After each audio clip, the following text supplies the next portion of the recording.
Welcome to Baldly Go, the officially unofficial podcast for all of Star Trek. This week we're talking about Season 2, Episode 9 of Star Trek Strange New Worlds, Subspace Rhapsody. I'm Jim. I'm A.Ron. Gotta mix it up. Gotta do things out of order this time. Definitely not a mistake on my part. Let's roll with it. A.Ron, this is the musical episode. I'm curious to know what you thought about it, and I know you're curious to know what I thought about it, because you tried to ask me before the podcast, and I said, no, wait, let's save it. Saving it for the audience. I mean, I suspect that if you have been a long-term Bald Move fan, and you've listened to a lot of what I said over the years, that you probably suspect that I love this episode, and you'd be right. I thought this episode was so much fun the first time I saw it. The second time I saw it, I liked it even better. I actually, when I actually was paying more attention to like the lyrical content, I thought some of the stuff, the character beats were actually moving. But then again, you get this heightened emotion through the singing. I thought it was as well integrated into the scientific canon of Star Trek as that it can go. Uh-huh. And yeah, it was just a lot of fun. I mean, the feeling that I felt when the Klingons came on the view screen and broke things down Backstreet Boys style. I mean, like I said, I fucking love it. I got more to say how this fits in with the overall experiment that is Strange New Worlds. But of course, people really want to know, what did the robot man make of the singy music episode? I like some musicals. It's definitely not my favorite genre. I've seen a few of like the all-time greats, and those are fun. Those are interesting. They always do something, a little outside of the box with their songs and whatnot. I thought this episode sucked. Not because it's a musical, because I like some musicals. It's just a bad musical. It does nothing inventive or creative. Like, look, my idea of a good time is definitely not watching an hour of mediocre to bad pop music, especially when paired with just mind-numbingly boring visuals. They do nothing interesting with the visuals during these songs, and the music itself is not creative in any way. I remember we recently watched Crazy Ex-Girlfriend, and they do stuff that is 10 times better than anything, even the grand finale of this episode, that Star Trek has pulled off. Sir, the Enterprise does a waltz with 3 Klingon battle cruisers, and you're saying that there's no inventive music? They saved up everything for that finale, and it made the rest of the episode incredibly boring. It's like they wanted to create a contrast that really just sucked the life out of the rest of the episode.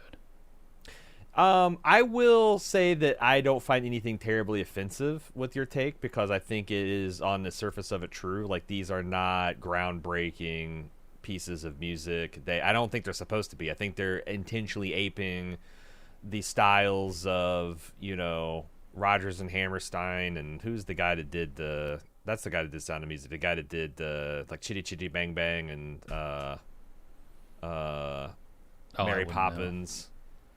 I got all these notes in my head, but like I think they're supposed to be kind of like going through the classic show tunes kind of sound catalog, and some of the crew don't sing great. Some of the crew I think sing very, very well. La'an and Uhura especially I think are standouts. Yeah, and I'm not going to take much away from them. They didn't sign up to do a musical, right? They signed up to do Star Trek, so that's not a huge problem. It's just I wish they would have done something more creative with them. I guess if they're doing that, if they're like slyly winking toward musicals of yesteryear, I wouldn't get any of that. It'd all be lost on me. So it's not that sly. It's just like it's like they're just trying to feel like I check off all their boxes.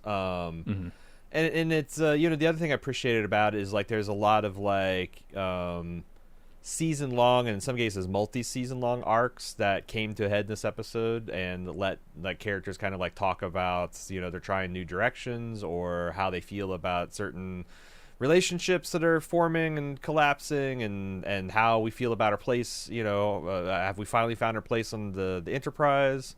And like I said, I think the first third of this show coasted on for me, apparently did not work totally on you. This is a real bummer to talk about if you hate the episode this much, and I loved it.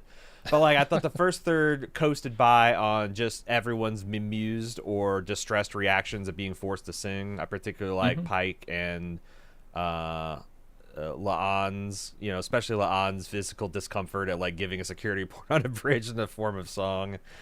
And her dread of like, what's this going to be when her and Jim get along. I thought the middle was the most draggy part because that's where it was kind of carried by Nurse Chapel and Spock, and not super invested in them. But I thought the Uhura's,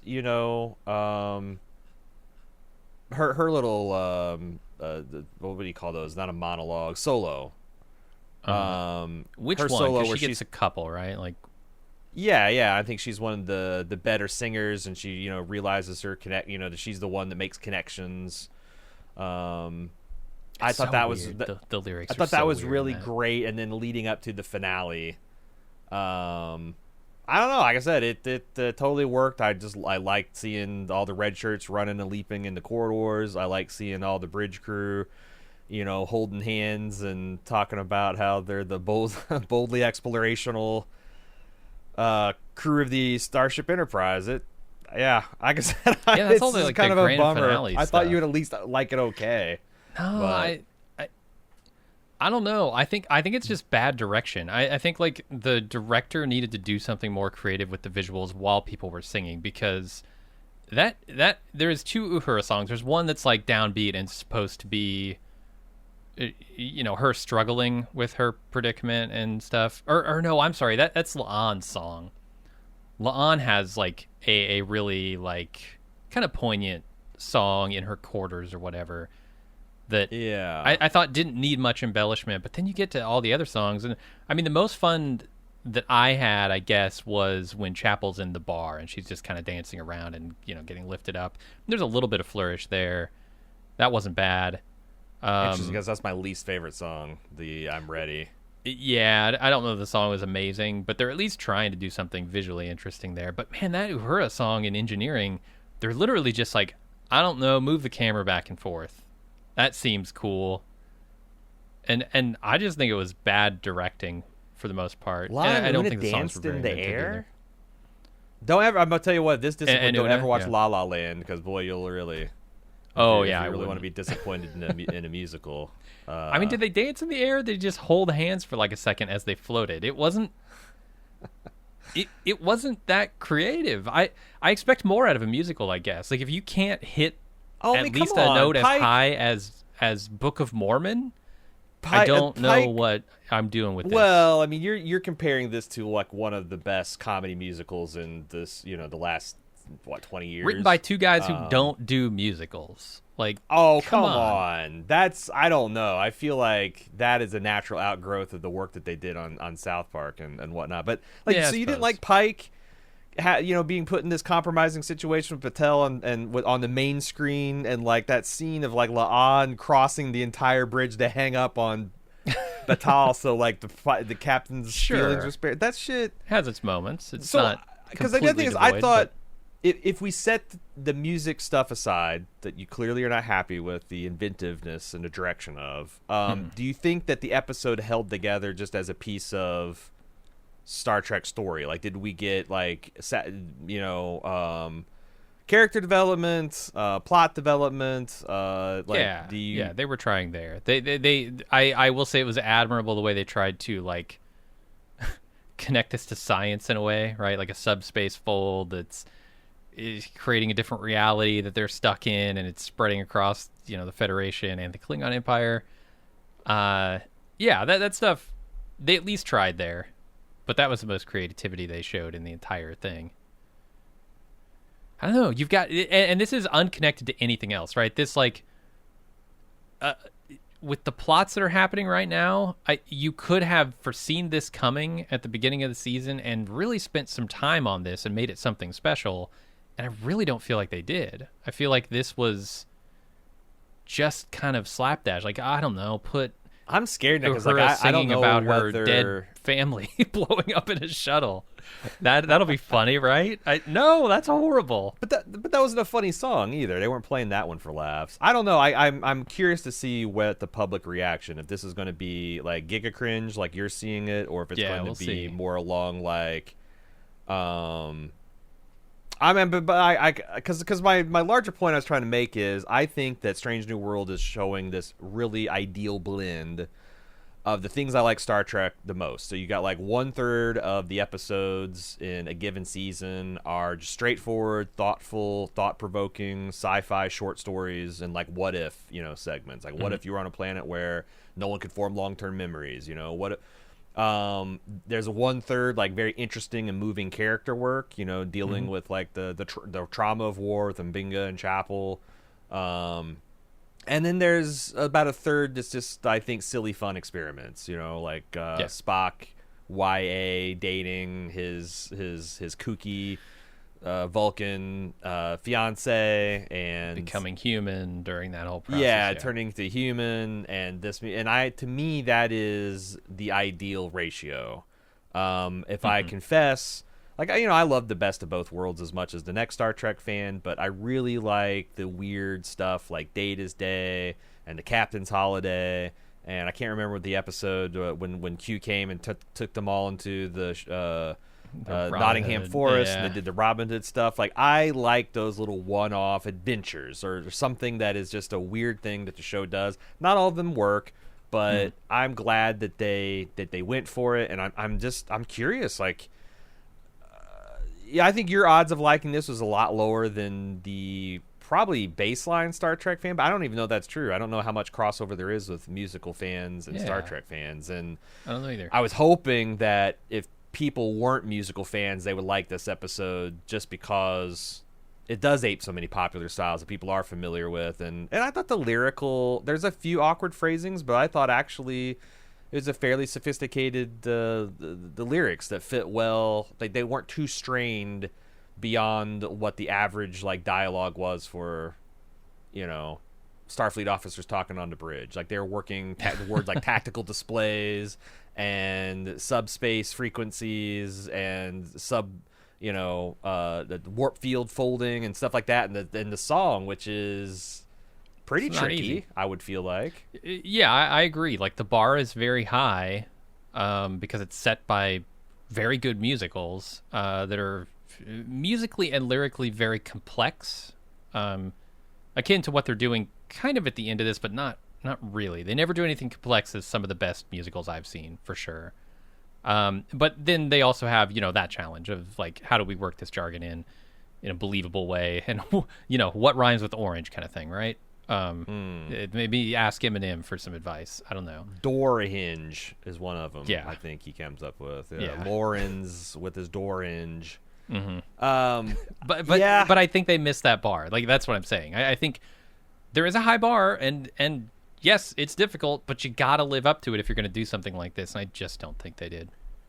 Well, the nice things is I don't think there are probably a lot of people who are just like lukewarm in this episode. It probably will be polarizing to the extent that you either really like this and think it's fun, or you hate it like Jim. So, and good news, both of your views will be represented on this podcast. So Yep. Only you goddamn centrists are going to feel like you didn't get adequately represented. But I don't know. Maybe you can synthesize the harmonic difference between Jim's negativity and my positivity. Yeah, blow it out your deflector dish. Make sure you compensate the Heisenberg compensators, or shit's going to get improbable. Yep. All right, we should probably get to the episode. Let's do it.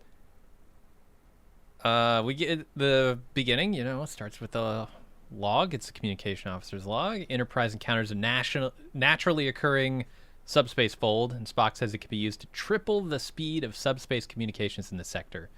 But his experiment is sucking up so much power that Uhura has to become the switchboard operator of the Enterprise. She is the computer routing calls. Yeah, the Enterprise computer can no longer route phone calls. So Spock's using every bit of... Wild. Yeah.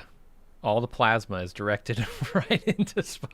I don't know if there's I plasma wonder in if these like consoles. if there's how the go-to thing is the say like, do you know that the power in your phone is 1,000,000 times more powerful than the computer that landed the Apollo module on the moon, right? You hear that all the time. Oh yeah. I wonder if Picard's day, like, you know, any like school teacher or whatever pulls off their communicator and says, do you realize the power of this communicator is 1,000,000 times more powerful than the computer that James T. Kirk piloted through? Because yeah, like, what the fuck, Texas Instruments speak and spell shit that we got that Spock doing some warp experiments is making Uhura go back to being like a 1920s switchboard girl. Yeah, you can't. He's like literally. I mean, it's really funny physically to watch her pushing the buttons and be like, "Hold for this call, please." But it's a lot. It's a lot. Yeah. I wonder what systems are still online that are like wholly unnecessary, but they just didn't think to shut off to make Uhura's job a little easier. Right. They're like, oh yeah, we're still running the background process that like filters out poop from the transporter or something. Are they still powering the emergency holodecks that comfort the crew in times of the ship being destroyed? I know they don't have holodecks like Picard, yet. Yeah. They don't have holodecks yet, but yeah, that's what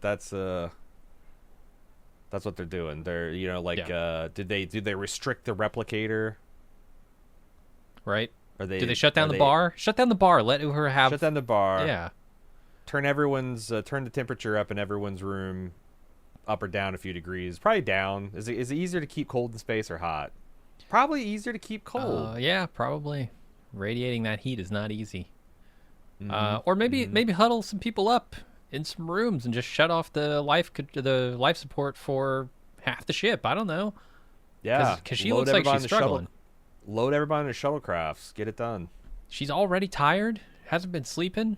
I mean, last week she went through an ordeal, man. Give her a break. I was wondering because, like, I found myself a little bit of tension that I found fun where I was waiting for the first song to break out. Because, like, there's a couple things where, when she swivels from that chair and kind of sighs, I'm like, oh, is it going to happen now? Oh, is it going to happen now? Is it going like when Batal calls and starts playing the Vacation? Is like, is it going to start now? I wish that I did not know this musical episode was coming, so that I could just I could just watching a Star Trek episode and like, what the fuck? Mm-hmm. But I don't even think in the old days, because when I was watching like Star Trek Next Generation on TV as it was coming out, they'd always have the next time on. Yeah. And there's no fucking way I'm never going to not watch that. So like, they'd have to not show it's a musical episode. Yeah, so I don't know. I don't think there's ever a point in my life I wouldn't have been spoiled by this stuff, but I did think like, man, I wish I could be the Star Trek fan that has no idea what the hell is happening when this starts up. Mm-hmm. Yeah, that would have been interesting. Like you said, Captains Battelle and Pike planned their first vacation together, but he's not feeling it, so they postponed the planning a bit. I think she suggested going to Crevel. I don't know. I don't have subtitles. I don't know this planet. It's not Ryza, so I don't know it. It sounds like it's a tourist trap. Very, a lot of shopping. Yeah. What does a Federation citizen need with shopping? Good question. What does that look like? Tourist traps. I mean, it's just lounging, right? I mean, that's all you can do as a tourist now. You can't. You can eat, you can drink, you can lounge. I think it's telling that she's going to some kind of like presentation, like there's some kind of like museum she's going to. So it's like, there you go. You can see works of art. Yeah. Maybe, but maybe there's also the idea that like going to a planet you can eat not replicated food. Because especially in this era, it seems like they've said that there's some stuff that just doesn't replicate well. So it's like, ooh, we can have a real chocolate sundae or drink some real alcohol. Actually, do the replicators... This is a non-treaty world. We can drink Romulan ale here. Mm-hmm. We can drink whatever we want. Do the replicators in the original Enterprise create synthahol drinks, or is that just a next generation synthahol thing? For sure was like the old series thing, because I think that's what they say they're drinking. Wasn't that what they're drinking in Star Trek 6? Or was that actually Romulan brandy? It's been It so was supposed to be long. synthahol, and it turns out it was actually alcohol. Yeah, but no, synthahol was the old series deal. Okay, because I know they did in TNG. I wasn't sure Mm-hmm. at the original. Yeah, so you could probably drink real alcohol. That'd be nice. You get a lot of kids, a lot of cadets on shore leave, a lot of ensigns who are like, hell yeah, let's go down and drink the real alcohol, and they just they don't know how to handle it. Yeah. Yeah. I think is it canon that like synthahol can be like the effects of synthahol can be voluntarily dismissed? Like it gets you What's the drunk, but if point you like of if synthahol you if like not? intentionally think about sobering up, you'll sober up. Yeah, it'd be nice. Or it'd be nice if they had like a chaser that would sober you up, you know? Yeah, there Like, you they go. can Like, oh God, neutralize I've the had way too alcoholic. much. I'm about to throw up. Give me the Yeah. Give me the the morning after Yeah, shot. That's not what I nope. What do they call it? Where you Plan put like B shot. Tabasco Yeah, and orange just juice shut the or whole whatever. thing down before it begins. Yeah, hair of the dog. They call Yes, there you go. No. Okay, Chapel. So these guys, wait. The beer. I want to say something. I'm not digging many of the relationships on this show, and as a shipper, I'm not happy about that because I kind of want everyone to hook up. And I don't like Batel and Pike together. I think she's on to something. If he can't be honest with his opinion about her choice of vacation and tries to weasel out of with some kind of duty shit, like what the hell? How and many like chances is he going to get? That's the thing. Well, the other thing is the undertone that he's keeping a lot from her. Actually, does she doesn't Maybe. does she know about his date with Destiny? I don't think so. No.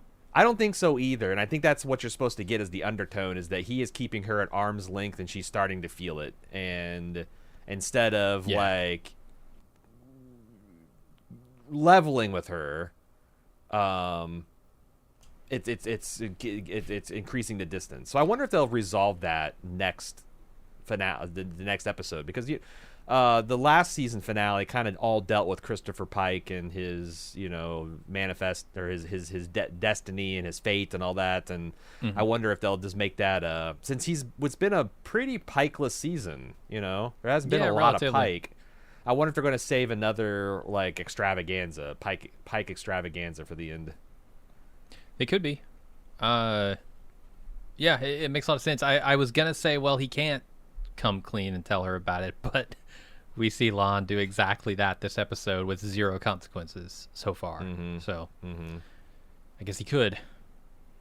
But yeah, that's definitely the tension there, right? Like he can't really tell her about this. He knows this relationship is not going to be long-lived if it happens, and so he's kind of like, I want to, but I shouldn't. Trying to protect her, I think. Yeah. From the That's loss. always a bad choice, right? You should just lay the facts out there for them and let them protect themselves if they want to. Yeah, you can make arguments for protecting children from like knowledge and things like that, but adults, best practice is the level with them. Yep. All right, Kirk is beaming over to the Enterprise for some training under Una, and she notices that Lon has an energy about her when Kirk is coming over. Came in here hot, on fire. It's making me sweat. I thought this was going to be the song, and I thought that would come back in a song form at some point this episode, but it doesn't. It's a weird line that kind of teases the musical angle of this. That's what but I'm telling you. really. I think there's several points here where they're baiting the people that know this is a musical into thinking, oh, it's about to start. No, it's a like a jump scare. But bring it back, right? This should be Chekhov's Making Me Sweat. This should be like an integral theme of one of the songs later in the episode, but I don't think it really is. So, I don't know. That was... I see what they're doing. It was just a little weird. Chapel is nervous about the message that she got from the Archaeological Medicine Fellowship. She reads it. Turns out she got in, but now she has to talk to Spock about it. It's going to be hard. Because she'll be gone for 3 months. Yeah, they make it feel pretty final. I know, dude. It feels like... That's the thing. I don't understand... because I don't understand why Spock is being so serious about this relationship. I don't understand why she is like suddenly putting like all the brakes on the relationship. Although it does suggest that like there's been a lot of recent like traumatic events that have triggered a lot of stuff for her. This is not a fun ship so far. I agree. Yeah.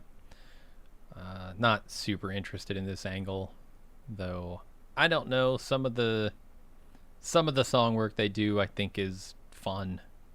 It's like some of the most fun you have, aside from the grand finale. Yeah. Anyway, we find out she's going to be working under Dr. Corby, which will come into play later. He's the Louis Pasteur of archaeological medicine. Mm-hmm. And then we go over to Spock, who's running his experiment with 0 success. They cannot send messages through the subspace fold. So Pelia just kind of out of nowhere suggests they send music through the fold rather than a message, for fundamental harmonics reasons. Uhura picks a song. It's Anything Goes, which I guess is a very famous musical song written by some dude a long time ago. It causes a reaction with the subspace fold, which spreads through the entire ship. And everyone starts singing their thoughts, and they don't know why. And we'll get to the rest of it here in a second. Does Pelia... you said it came out of nowhere, but come on, Uhura was like kind of humming absent-mindedly. They're kind of establishing that as something she does when she's concentrating, and that's what caused Pella to suggest, why not blast some major fifths and modal sevenths through and see what happens? It's math. Sure. It's musical math. The reason I feel like it comes out of nowhere is because Pelia's tone here, the way she says these words make me think that she doesn't understand what she's saying. She's like a student who is like asking the chief engineer questions about things they have no idea about and trying to learn, as opposed to like suggesting ideas from a place of knowledge and an understanding. She does not come across as somebody who knows anything about doing her job. Why do you say that? Like, what? It's her demeanor. It's everything about like the way she interacts with these other characters is like she just seems lost in everything. I mean, this is a phenomenon that no one has ever seen. They're actively studying, so it's like, but like, I guess I didn't. I don't. Look, man, you hate Pella. I don't. I'm not. Well, she's asking questions like, things. "Oh, and why is 3 times communication speed a good thing? Like, are you a fucking engineer or not? Do you not understand the importance of communication in every human endeavor? Aren't they trying to suggest that like these very young, energetic people are excited about communicating 3 times faster, and what does that mean for someone who's been alive for 3,000 years? She's like she was on Earth in the days where you had to wait for the slow boat from the old world to like make its way across the Mediterranean to get something, and it's like I thought it's more that than like she doesn't understand physically how this will all work. It's like she's like, I don't understand why you guys are so excited about this, and why would she be? Because she's super old and time is relative to her. Did she not? I mean, she's lived through so many changes in the way societies communicate. You would think she would understand intrinsically how communication speed affects the lives of ordinary people.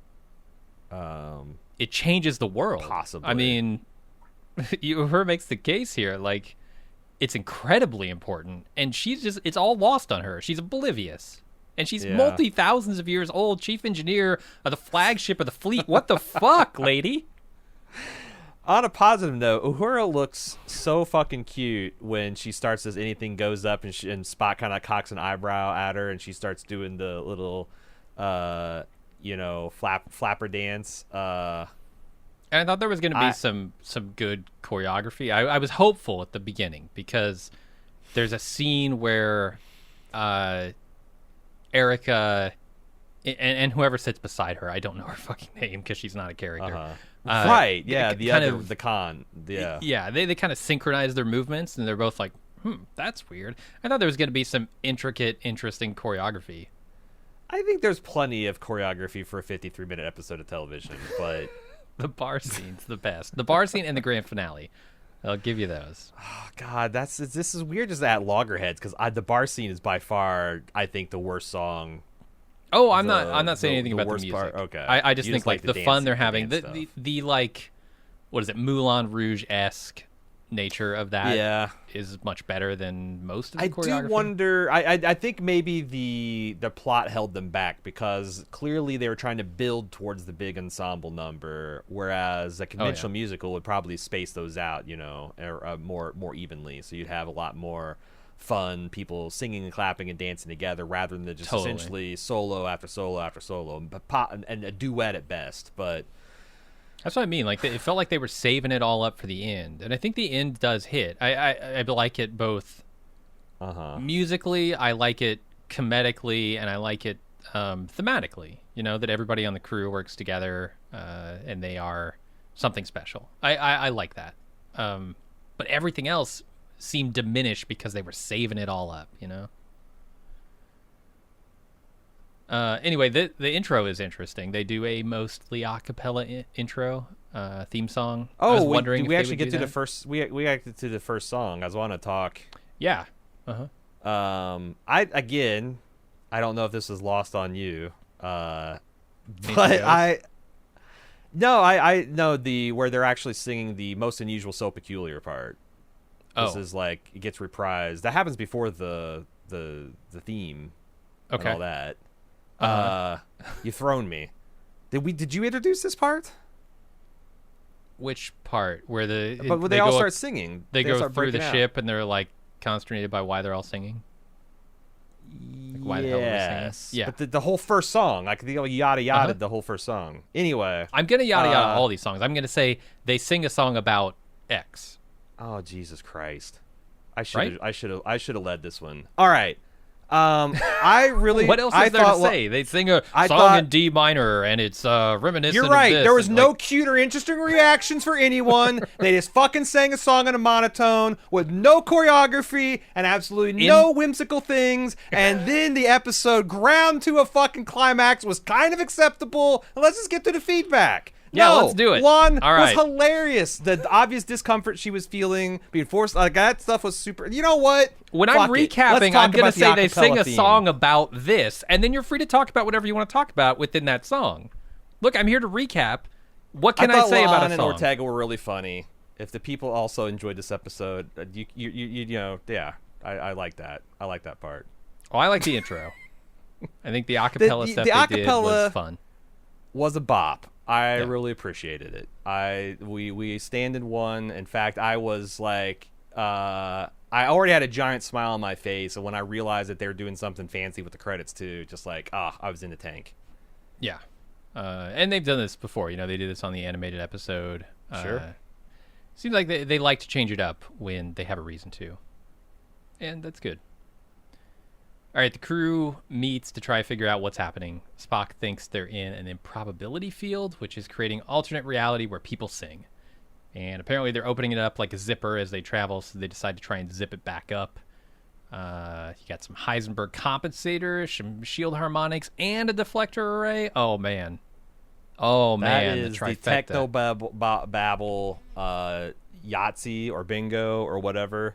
Yeah. They've lampshaded this. I don't know if I've never noticed this about Star Trek, or if it's something that's peculiar to this show, but this whole, like, if I can form an analogy about a subspace phenomenon, then it must work like the physical analogy. Like, that looks like a zipper. I wonder if we could zip it up backwards. I'm like, why would you think that? Why would you? First of all, it doesn't really look like a zipper. It looks like the Enterprise is a pizza cutter slicing the fabric of space and time. What Can if we you back ate a the pizza slices? slicer up? I don't think so, Pella. Just put more cheese See on that? it. Now Cover you're up rubbing those off of slices. me. I fucking starting to hate her too. But I like the Ghost. I like Mbinga, this big tough guy who just belted out a song. And they're talking about we all sing. His line of like, and so did I, and I do not sing. I thought that was hilarious. Pike's coming like cold open of so that happened around the conference room. I thought that was really funny. Is that Mbinga stuff meta? Is it because the dude, let's call him Babs. That's what he's like credited as on IMDb. And and I'm not going to pronounce his name because I'll get it wrong. Baratunde Olasamakun. Holy is this shit. man's name. All right. I eventually learned how to say Mr. Echo's name from Lost, so I will learn your name, sir, but it's going to take a while. We'll need 7 seasons of Star Trek. Any less than that, I can't guarantee it. So, anyway, I think this is meta because he only gets a couple of lines in this entire episode, and I don't know if that's just a happenstance of the plot. Like, we didn't have much to do with Mbenga because he got his big moments earlier in the season, or if that was a specific request from the man himself, like, you've heard me speak, right? You expect me to sing? Fuck you. Yeah, it could be. I wonder, because like I actually thought his line in the finale was one of the more kind of like joyful, fun things, like him skipping through this sick bay talking about. I liked it when he sang, and he had kind of like I don't know, like that that cool London kind of singing. Where there's a little accent to it, most dirty. people. Yeah. A little like little grimy. I found it I thought that he should have gotten more lines. Yeah, he might have requested not to. I don't know. I really love the line in this scene where Kirk says, "Mr. Spock, you explained that very well. I almost understood it." That's maybe the most Kirk thing I've ever heard him say.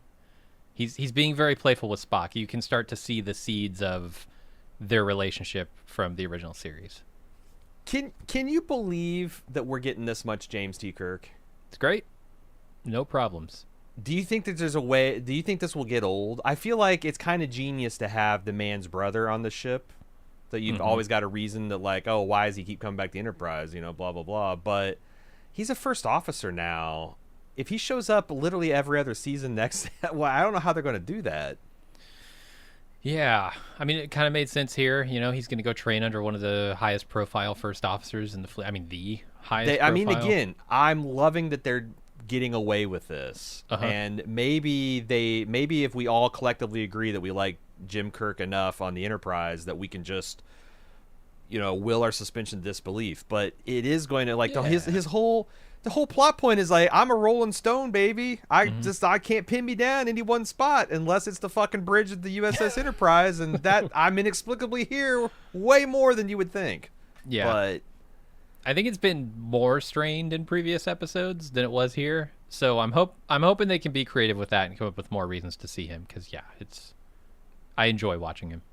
They have a whole arc with his brother Sam that it looks like they're wanting to work through too. That's again, I'm not complaining. I just I know that's one of the, as much universal praise as getting among truck fans. I've seen some people be like, I don't know how they're going to keep. Yeah, I don't find it plausible that Kirk is spending as much time with the crew as they and the early goings of the season. I'm like, okay, you're gonna have a time travel episode where you can do some kind of mirror universe version of Kirk. That'll work. And then he just keeps coming back. Has he been in like 7 out of the 10 episodes? A lot. Yeah. A lot. And he was in a lot of the finale episode from last season, right? He was indeed. Yeah, it's been a good chunk of it. Like half of the episodes. Yeah, we'll see. See if they can keep it up. Anyway, we go over to Spock, who's trying to find the correct frequencies for the deflector beam that they're creating. He notices a log of Chapel's comms with Dr. Corby, and he asks Uhura about it. She says she doesn't know anything about it because she doesn't read personal logs, but tells him that you should probably ask her about it. And he's like, we're not on... It's not that they're not on speaking terms. They're just not communicating very well right now. I thought of course that would be unethical. Like I got the idea that if Uhura was going like, yeah, why don't we fight? He would not have reported that to the chain of command. Nope. He would have read it. Yeah, what do you think's gone wrong with Chapel and Spock? Just too much too soon. Like Chapel thought it'd be hot, and then Spock's just a lot. Spock it's a rebound. She fetishized the Vulcan, the Vulcan sex, and suddenly she got it, and she's like, been there, done that. Yeah. And now it's one of those things where like they were in their honeymoon period, right? and then they got out of that after one date, I guess, and now they kind of can't stand each other, or she can't stand him anyway. But she's got a lot to work through. I don't know. She's early in her career. That's a hilarious thing. We'll talk about it when we get there. But she's early in her career. She wants to do a lot of stuff, and this might hold her back. Yeah, no, I agree. I just think it's. I've always been. I was kind of taken aback at how schoolboy Spock has felt through all this, but Yeah. I guess that makes sense. And he does. He seems like he's very like small C conservative. You know, like I think he believe. Like I don't think he was prepared for as casual a relationship as what it's been. Yeah. You know, that he was wanted like to right define away, it like the next episode, immediately like, what are we? Should we report this? We got to be an official couple, you know? And she's kind of like, I thought we were JB, just banging, you know? Yeah, I'm curious to see what the like when the next time T'Pring comes back, is he going to try to like rekindle things with her? Is he going to just like go on a full incel arc that he just like, I just don't understand women. I broke up with my Vulcan fiance and I went with Nurse Chapel and now she's off to. I don't get. I don't know. I mean, it seems like that might be headed that way with the song that he's singing this episode, but I know it's very. We'll see. Yeah. So Kirk and Una are making mods to the ship, and they break out into song and dance as they discuss her leadership style. Get another Gilbert and Sullivan reference, which is just sprinkled all across Star Trek, huh? I like the Gilbert and Sullivan. I thought this was very much more Rogers, Hammerstein, Sherman Brothers style.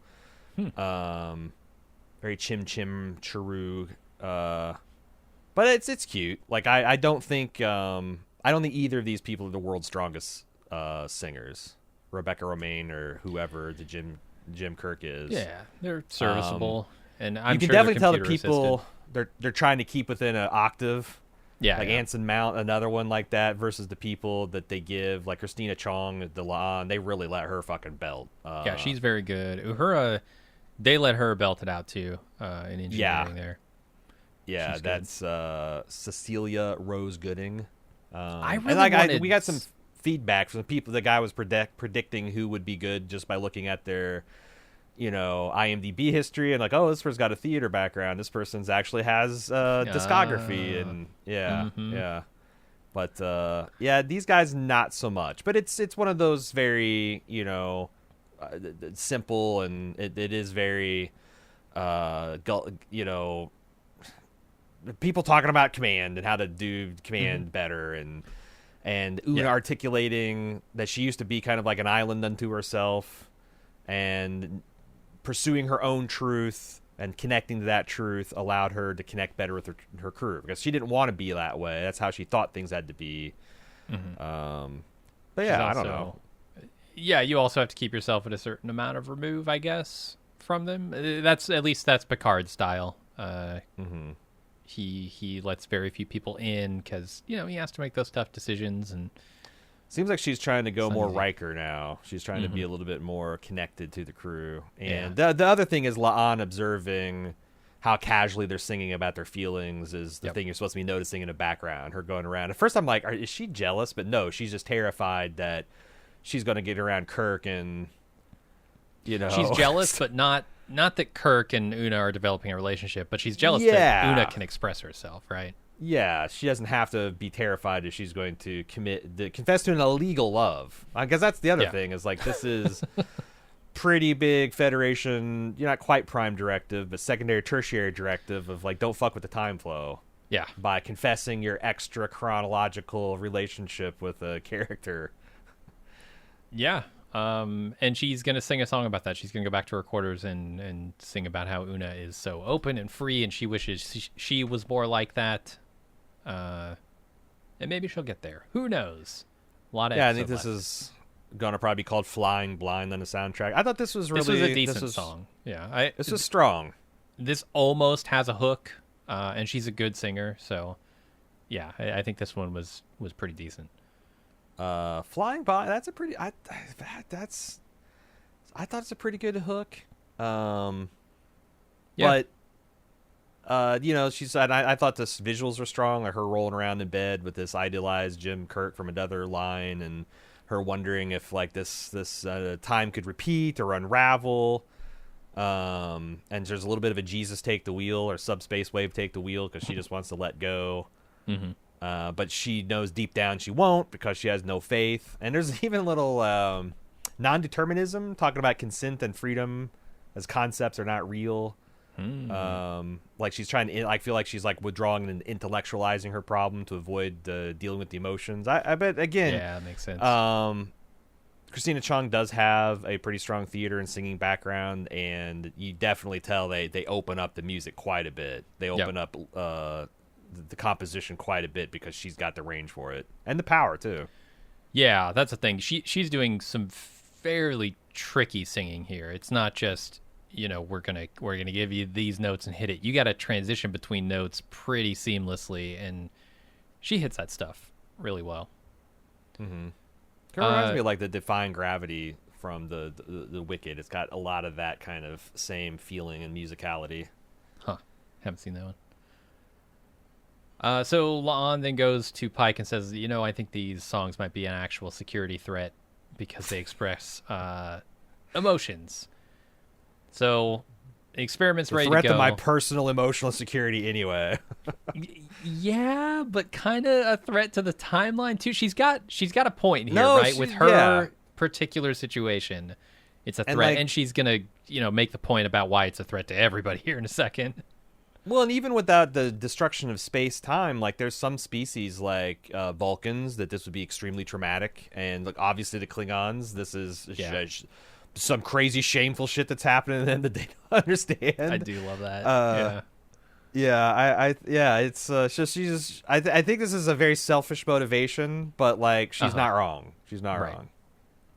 So the experiment's ready to go. They fire it up. Seems to be working. Unfortunately, they didn't actually zip the subspace fold up. In fact, the singing has spread to Batel's ship, and she gets on comms here, and her and Pike sing a song about their frustrations with each other for a bit before Lon cuts that transmission, and Spock tells Pike that the improbability field has expanded to the entire fleet. Or I guess at least 12 ships so far. Yeah, I thought this was cool that they did a reprise of the Most Unusual So Peculiar like intro song and then smoothly kind of blended into his private conversation. Kind of like a slinky conspiratorial bop. And again, the visual of La'an kind of like seeing this back and forth, and just you can see her in the background storming across the bridge to like slam the disconnect button on Uhura's console. That made me laugh out loud. And I like the moment that she slams it, where Pike has just like fallen to his knees. He's about to belt it all out, and then she cuts it abruptly. Yeah. Pretty good. It's good. And you can tell, like, I think Anson Mount says his range not nearly as good as Christina Chong's, because it's both of these guys are very. This is roughly the range I possess that they're singing in, which is not great. I don't even have a full octave. It's like 4.5 notes. Jeez, 4 notes and a semitone. That's what I got. Well, none of these people signed up to be on a musical, so I don't hold it against them. I cannot get enough of Spock scowling into his science hood. I fucking love. I miss that so much in the old series. Spock just looking in that thing and the shit flashing on his face. And every time Peck goes and stares into that, I'm like, oh god, it's so cool. I need a science hood. I'd trade all 5 of these monitors for one science hood. Sure, watch the episode through a science hood. Apple's releasing a science hood pretty soon, right? Yeah, it'll be $10,000 and has proprietary dongle. Oh yeah, you don't know where you stick the dongle. Don't want to know. You know what I like is the Kirks measuring their dicks. This is a lot of fun. Yeah. The shame of this episode is that Sam Kirk doesn't get a song. I wanted to see him sing. These brothers are just locked in a never-ending Kirk-off, and I don't know. Like, it's entertaining, these brothers kind of like squabbling, and the fact that Kirk, James is like surpassing Sam, but I wonder what they're going with it, because this is like the 3rd episode this season where Sam is just kind of disgusted that Kirk is outdoing him. And Kirk is completely unapologetic about it too. Yeah, why should he apologize It's for like being it's ambitious? like get good, rookie. Yeah. Like stop fucking with your science shit and put on the gold shirt and command. Or don't, and just get over it. Although Kirk's kind of shitty about him. He keeps saying, "Oh, you're supposed to be in zoology. You have no business being on an actual experiment." What? Yeah. Fuck you, man. Yeah. It's I'm trying not to take a side, but I agree that this guy who was the first Kirk that we were introduced in Strange New World seems to be. I mean, no, it's not even close. James T. Kirk has been on this show more than Sam Kirk, who works on the ship. Oh yeah. Screen time, certainly. What do we know about Sam Kirk in the original series? Is he alive? I have no idea. I have no knowledge. Okay, I don't even know if the original series mentions him ever because I've not seen it. But I'd be surprised because every single time I think the show has truly invented a new character, it feels like, oh, actually, that was from that one, or it's very. This show is very good about picking through the canon and finding little undigested nuggets. Mm-hmm. So let's move over to Uhura having a theory about the reality they're in. Maybe it follows the rules of musicals, namely irrational thinking, potential to drive them apart and express their deepest emotions. Captain Pike wants to blow up the subspace fold. The way he says, "I think we should blow it up," and the look on his face is brilliant. It's Anson Mount. That is the thing he's good at. His comic timing, man, and it comes right on the heels of the private conversation where, like, the subtext of this whole scene is he's doing a ready room presentation with his crew, who's all seen him humiliated on his hands and on his knees, beseeching and he's his saying, girlfriend. "We've got to solve this." Yeah, we need to blow. Yeah, I think we should blow it up. Like it's remarkably like the Klingons, because that's their reaction too. Like, we're coming across the neutral zone, we're blowing this shit up. You stay the fuck out of our way. We're not talking about this. And Spock concurs because he's unnerved by this stuff too. And at least they're doing a test first, right? Like, that's the thing Spock brings to the table is, let's not go all rogue, cowboy here. Let's do a test first, and it's a good thing they do. So yeah, Lon comes up with the idea to transport some subatomic particles, I guess, out of the fold and try and blow them up, and gets assigned to do some cross-targeting with Kirk. A little cross-targeting. Never hurt anybody. Can I ask you something? Yeah. Why are they making a point to have Jim Kirk step on La'an's toes this entire episode? Like in kind of like a show, like in kind of almost a chauvinistic way. He apologized for it all the time, but he's like, she has this thought, and he like completes it. And so, a lot of times on Star Trek, they'll use that, as a way to show characters are simpatico. They're like, but like Beverly will be like, I think we should isolate the growth factor, and Geordi's like, in the positronic matrix to do, and it's like, but this, it's like he did that, and it's like, oh, you're like stealing La'an's thunder. And then later in a scene, he starts to command one of her crew members, and is that just like they're trying to show why he needs more seasoning as a commander, or maybe. Why? Because it seems like it annoys the piss out of La'an, but she also still is super in love with this guy. I didn't quite get what they were getting with that. Yeah, I'm with you. I don't know if it's like showing that he's kind of worming his way into this crew in a weird way, like, or maybe it's like he's coming up with excuses to work with her to indicate that he is as in, like, to tell us he's as into her as she is into him without the subspace connection or without the time travel connection. Because I almost thought they're like, are they going to do like some kind of like, would you cool your fucking man jets for a bit?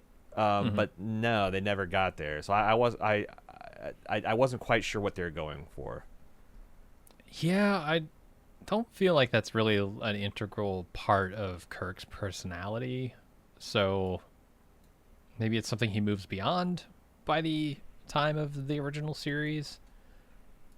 But I think I think it's, as Kirk as depicted in the original series, is pretty sexist and chauvinist. Like, he's good for the times, but like Zap Brannigan from Futurama is based on Kirk, and a big part of his personality is he's just like terrible with women.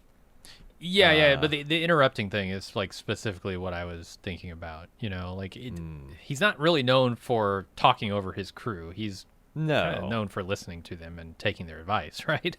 Yeah, by and large. Yeah. So I don't know. Maybe it's just showing how rough this young Kirk is. Lessons he needs to learn. So Lon tells Una she can't take the assignment because she's afraid to sing to Kirk due to the space-time implications.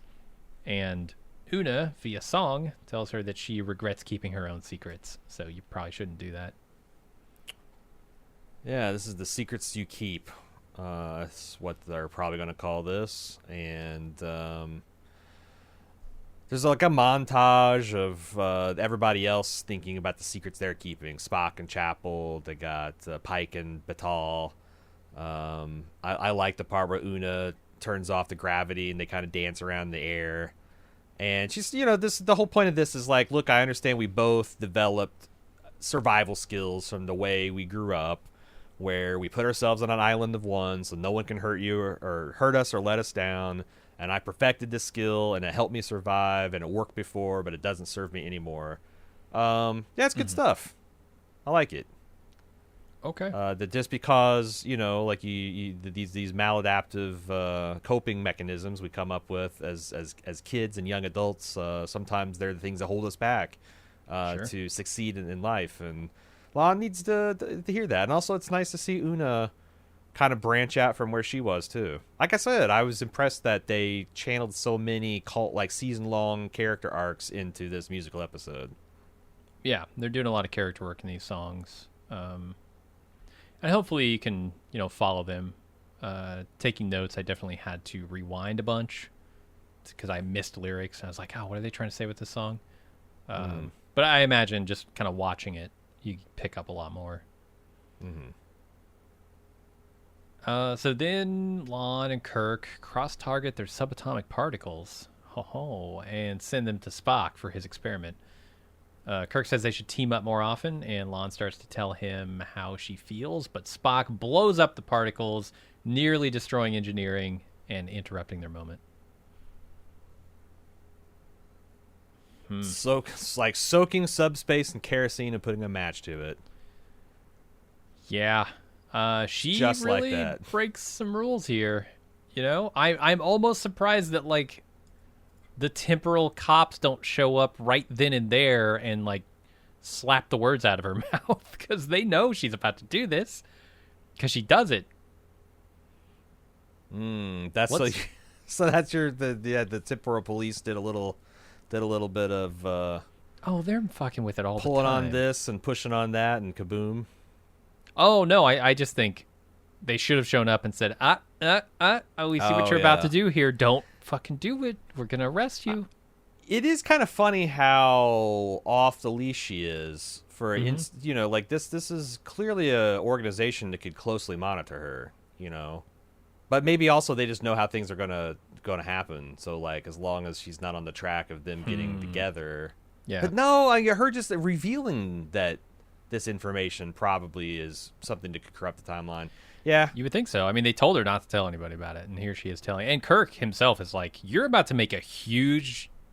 do a huge faux pas here. Break some big rules. Are you sure you want to do this? And she says, yep, I'm doing it. Well, you know what I say. They make a real cute couple, so fuck the time, please. Sure. Yeah, ship those characters. Lurk. I'm a lurker. I'm a big lurker. Yeah, shipping La'an and Kirk. I'm with you. I like him. I mean, we obviously know that doesn't really go anywhere, but temporarily it could. I'm trying to think if there's any other combination of that, because I don't know what you do with Noonie and Singh. Ka'an. I like Ka'an. Ka'an? Oh, that's a good one. Jim, you've totally redeemed yourself. Yeah. I might hate musicals, but I like puns. Yeah, all right. We can see eye to eye on that one. So Spock says blowing up the improbability field would destroy everyone affected by it. So that's out. They get a message from a Klingon ship, which has already been affected, and they are coming to destroy the fold. We've located the abominable source of our dishonor. Mm-hmm. I love it. The description of expression of emotion via song as dishonor is so good. I do love it. And because the whole episode, I'm wondering, like, oh my god, what is? Because I thought they were going to go with him coming in doing the opera, right? Oh, of course. You always hear about Klingon opera, right? And Worf's always listening to Klingon opera. It's ear splitting. It's like they're going to do something funny with that. I did not see Backstreet Boys coming. Yeah. Really? And also, there's this kind of like, because like Pike's getting a hail from the Klingons, and he's like, I can't take the risk of singing, so like just like put him, just hang up on him, and that's like feeds into the Klingons' paranoia. It's like your evasion just makes us suspect you all the more. So like him trying to avoid trouble has gotten them into more trouble. I thought that was a nice little thing too. And he also tells Uhura that everything's riding on them and Spock. You guys got to find a different tempo. Another cute music metaphor that they're mixing in here. Yeah. And then warning us, the last thing anyone wants to see is singing Klingons. I think you're dead wrong about that. That was the thing I most wanted to see. What? I forget who says it. It might be Erica. Yeah. Says the last thing anybody wants to see is singing Klingons. Wrong. I thought you said I said that. I'm like, no, I just was wanting to see like opera maybe, but I definitely want to see him sing. They said it in the episode. What the hell? That makes sense. It's they're pretty prejudiced tongue-in-cheek, against Klingons. right? Yeah. No, and also they have a deep-seated prejudice against Klingons. Oh yeah, I guess this crew, the Federation would at this time. Yeah. Ortega in particular. It's like the ones that the real Klingon haters on board are Ortega and Benga and Chapel. Those are the ones we know are veterans of the Klingon War, and they just like fucking hate them on sight. So Pike's crew meets about what to do about the Klingon situation, because they're coming to destroy the fold, and thereby everyone who's ever had contact with it, right? Like, I think that's the thing is we learned that if you're affected by it and you blow it up, it will blow you up too. And it's spread through almost the entire Federation and clear through the Klingons. It'd be bad. Yeah, so they don't want him to blow it up. La'an gets assigned to come up with the strategy to take out the Klingon weapon systems before they can fire on the fold, and she has Kirk help her, and then Spock and Uhura are assigned to try shutting down the fold before the Klingons arrive. Two-prong attack on this thing, which is nice, smart. This is dangerous, Kirk and La'an going off together again. She knows what she's doing. It's not good. Multiple threats to the galaxy here. La'an destroying the timeline. Spock and Uhura destroying subspace. Everything's standing on a knife edge. So Spock suggests they study the songs for patterns that can, I guess, break down the improbability field, cancel it out. Spock triggers a song by speaking with Chapel, who's celebrating her acceptance to the Fellowship. She explains via song how important it is to her, and I guess breaks up with him. I wasn't really getting the breakup part of this, but later in the episode, he's like, "Yeah, we're broken up" or whatever. And Uhura scans the song for patterns the whole time. Yeah, the one of the last stanzas of the song, I'm ready song is, if I need to leave you, I won't fight it. And Spock's just kind of observing, like it feels like, right? That very much felt like if we can't work this out, I'm still gonna do it, and we'll break up. I know, but then like, Spock later on describes it as like, I heard the definitive end to our arrangement. So I felt like there again, this is another missed communication. That Chapel's like, we're taking a break. Break Spock.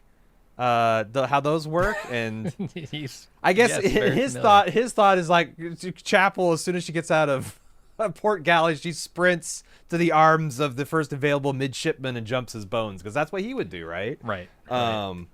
He just can't take a second break, right? I'm already on break. I can't do another break. Yeah, Spock just seems really traditional and old-fashioned and kind of inexperienced, and Chapel seems like she's pretty worldly and carefree and experimentative, and she's got the throes of this major success, and she really wants to see how far she can go, and does she really want some lieutenant on a starship holding her down? That's This news changes everything. But I don't know why she didn't tell Spock. That's where it's like I feel like they're painting poor Nurse Chapel to be, you know, like a girl ghosting Spock on fucking Bumble or something.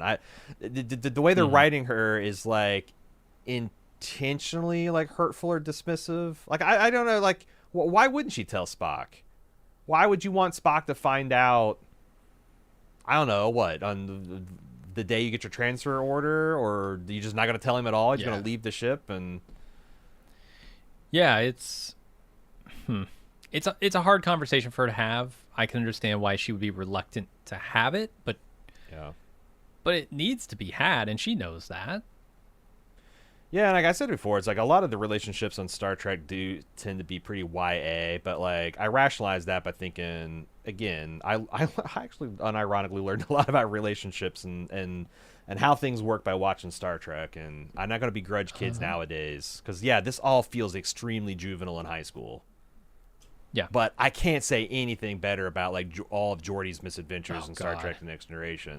Leah Brahms shit was my God. And not just cringe. That, like, you remember how that tryhard he was, like on that one holiday where he's got like dudes violining on the beach and he's got the weather just perfect and he can't even pay attention to what she's, because he's just, fucking Geordi, man. Get it together. You got to be more like Cisco. Cisco was a smooth operator. Cisco knew what was up. His beach scene was much better. His job is beach.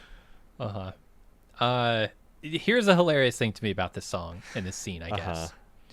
This is the one you like. This is one amongst my least favorite, and it's one of your favorites. Not a huge fan of the song. I think the choreography is better than anything else they do in this episode aside from the grand finale. The thing that's hilarious about this song is she's singing about like this fellowship. It's going to open all these doors, this limitless possibilities she now has ahead of her, and how she can't be dragged down by commitments that she has here on the ship. Tell me what tell me what role Nurse Chapel plays in the original series. Where is she? What is she doing? She's a sick bay. She's a nurse. You don't see anything weird about that? Kicking open all these doors to infinite possibilities, going off exploring the galaxy, and boom, here she is back on the Enterprise. She's just 3 months in, she's going to be like, yeah, I did that thing, and now I'm just the nurse on the Enterprise again, right? I mean, it is a very with Spock alongside post. him. She couldn't, like, all of this is much ado about nothing, is my point. Yeah, no, you're right. That's the other thing is, like, we know because the rough shape things are in the old series that some of this stuff is just not going to go anywhere. Namely Nurse Chapel. Not going anywhere. She's going away for 3 months. She's going to be right back here. But they always had sexual tension. They wrote sexual tension between Nurse Chapel and Spock. And Spock was always written as kind of like aloof and above it. And I do wonder, like, I would love to rewatch the old series between this season 2 and season 3, because I feel like some of those interactions will have a whole new meaning. I hope that they've written this stuff with the knowledge of how things end up in Star Trek, the old series. They have to have, right? Has to. Yeah, if you're watching, like, Chapel and Spock in the old series, you're like, what the fuck? But if it's like, oh my God, those people fucked like 5 years ago, and this makes so much more sense, this interaction. That's what I'm hoping. And I kind of feel like I'll be rewarded for that hope and faith, because they do seem like they pay attention to that kind of stuff in the show. That's great for the love life. I think for Chapel's sake, they need to have this be an arc where she decides that she doesn't want to go off and explore those limitless possibilities, right? She decides, oh, this is where I belong. I belong on the Enterprise. We can explore this way. Exploring the galaxy on this ship is the right choice for me, and I'm going to be the nurse here. Yeah, because otherwise it's pathetic. It's sad, right? Like, she goes out, tries to explore, and then falls back to her old position.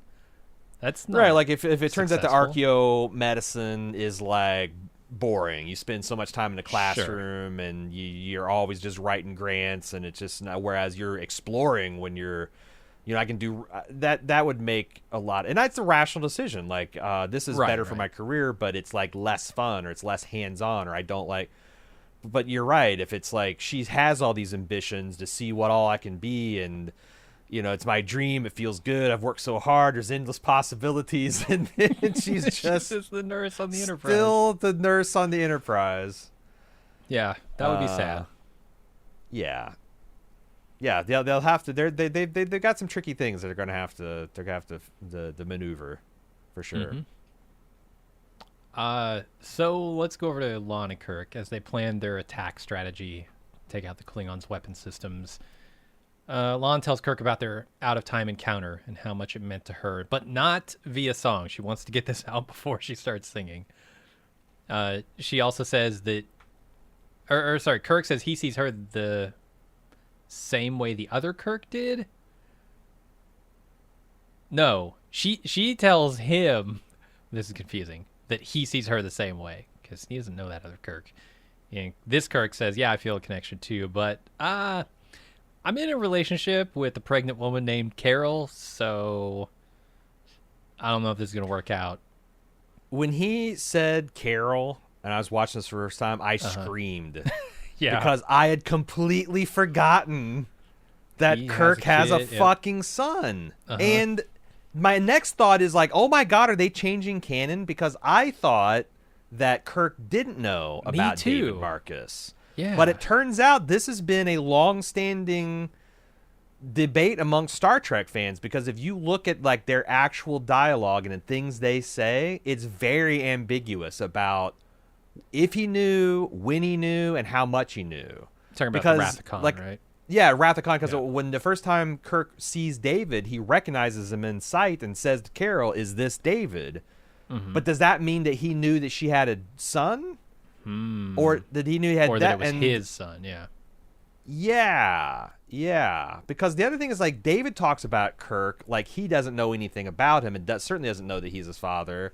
Yeah. And some of the things that Kirk says, like, could be taken as, like, why didn't you tell me, like, that I was a father? Or why didn't you tell me that you were having there's a lot of ambiguous statements. So, like, one of the prime directives of this show seems to be to smooth over things that have been ambiguous canonically and to kind of like fill in some of those stories ourselves. And in this version, Kirk, and I think it's like by her request. Like she always said, like, look, you and I moved in separate worlds. I don't want my boy to grow up in yours. It's dangerous. I want him to be. It turns out the world is going to be taken over by a psychopath that's going to string us all up like fucking game meat. But yeah. That's long odds against those bets, and she lost it. But I was so because I was so like, oh my God, this is happening. He's feeling the connection too, and then he's like, oh, I've got this on again, off again with this woman named Carol, and she's pregnant, and I'm like what are yeah. Wild. There's also a reference to the Katinga class Klingon ship that you need to be wary of its aft torpedoes. I didn't know if this was a direct reference to some encounter that Kirk has had with the Klingons. It's got to be, right? Like there has to be something where Kirk has been surprised by an aft torpedo. Yeah. Or been extra cautious about it, and this is like her warning him, and so in the future he'll remember that or something. Yeah, I wonder. There are some deep cuts on the show that definitely stretch my especially since we're recording this in advance and you don't have the research the hindsight machine. and the Reddit and the research machine is as easy to use. But yeah, I was super excited. And I also I loved the Lon's 5 seconds deer in a headlight, and she's just like. Wow, that is not at all. That's a lot to take in, right? She was prepared for well, I don't feel it, or but oh, I feel it, but I have this girl who I got pregnant, and it's a whole thing, baby. My life is complicated. Her response should have been, yeah, well, I just broke the timeline to tell you. True. So, come on, man, you can ditch a pregnant lady named Carol. We can make this happen. What a dog. He's got an on-again, off-again girlfriend that he is uncomfortable, but he's still putting out invitations to get drinks on Starbase. Yep. What a dog. James T. Kirk, ladies and gentlemen. The operation, the sheer scale of this operation. It also it feels a little strange, and it's gonna feel strange in this moment, right? Because this is the ultimate parasocial relationship. She's had intimate experiences with him. They meant so much to her, and she's trying to explain what they mean to this man who doesn't know her, doesn't have. He might have feelings for her, but not the intimate closeness that she feels to this other Kirk. I felt so bad for her having to try and explain this. Yeah, and it was so it's like, but I'm glad that she learned a lesson, which is like that wasn't so bad. Rather than I took a chance and it bit me in the ass, and I'm just going to go right back into my shell again. It's more of like, well, I did that, and the worst thing happened. You know what? It wasn't that bad. So that's exciting for her personal development. I mean, the worst that happened here is she was right back in the situation she was in before, right? Where she has this unrequited love. Did you think Paul Wesley did a really good job of channeling Bill Shatner in this scene? Like, there's this one part where he kind of scrunches his face up when he's like steps in and is trying to think exactly what he wants to say to her. Where I'm like, holy fuck, this guy is full on channeling the Shat. Yeah, I didn't notice it in this scene, but I think he's doing a great job. I don't know. He looks a little bit like Shatner, roughly, but not. He's certainly not a Shatner impersonator, right? But he doesn't. I feel like Chris Pine's the same way, where I don't think he's very Bill Shatner shaped, but he does the character well. Yep. Where I think he's got much more of a, he's I don't know. He does have that facial resemblance. It's passing. A slight bit. The hair's not the same, but there's something about the jaw and the eyes and that kind of does it for me, especially when he's trying to give good Shatner, I think. Yeah. When he gives a shat. When he gives a shat, it really comes together. Spock is looking for patterns in the song, but according to him, there isn't one. Or maybe he's just distracted by the sudden end of he and Chapel's relationship. I don't know. Either way, he breaks out into song about how distraught he is and then runs off, which triggers Uhura to sing a song about how alone she feels. And she manages to have a breakthrough during that song. Find a pattern. I thought Spock's solo I'm the X, which is a downbeat reprise of I'm Ready. It's just a slower minor key version of what Chapel is singing in Port Galley. I liked it. I thought I do too. The dual meaning of I'm the X, which is I'm the ex-boyfriend, but I'm also like this unsolvable variable in my own personal equation that never balances because I got the emotions and and he's also misinterpreting everything. Like, she sees this happy and carefree, and he's like feels like he's burdened by all these things, and he blames. I think they're doing another good job of showing how Spock arrives into shape at the old series. Like, we're talking about how he was taking all these chances and trying to be a little bit more emotional and get in touch with his human side. And he, unlike La'an, has been burnt by this, and he's running screaming back to the box of rationality. He's like, this is all my fault. I've set aside my entire core philosophy, half of my heritage for her, and look what happened. Got rejected. I'm so dysfunctional, weak and emotional. I thought it's good. It's a better version than the I'm Ready.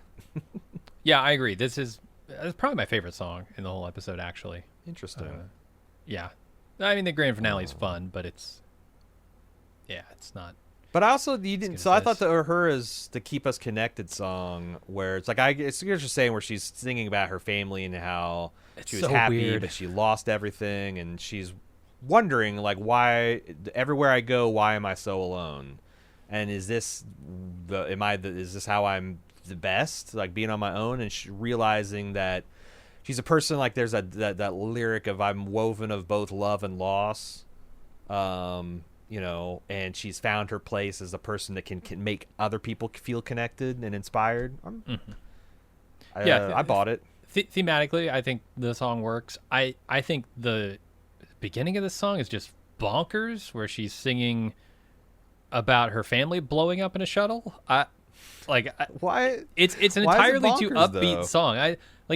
Compared to Spock's downbeat stuff that he's doing, and this song coming in right after it, it's like But this is a little more, upbeat than I think it should be, with her singing about her family burning alive and shattering into millions of shards of light. I don't know if that's exactly what she's singing about, but yeah, no, I get your meaning. Yeah, I mean, it's the setup for the rest of it, of why. Because that's the alone, thing. right? This But, is like, this. I forget what they call it, the bridge. This is like you had this downbeat song of Spock, and hers starts kind of like downbeat and wistful and mournful, but then she grows and increases in confidence and strength, and then that leads to that. Then emotionally, you've had a couple of kind of like down songs in a row, and then she's emotionally gonna be challenged to go. Yeah, this high right? point of the I'm ready, and then Spock throws a fit, and then La'an, has this oh my god wow moment, and then Spock has his emo moment, and they turn this around into the finale, and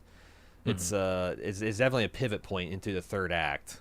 Yeah, and she's like they're a very clearly. classic. Sorry. No, I was going to say just clearly.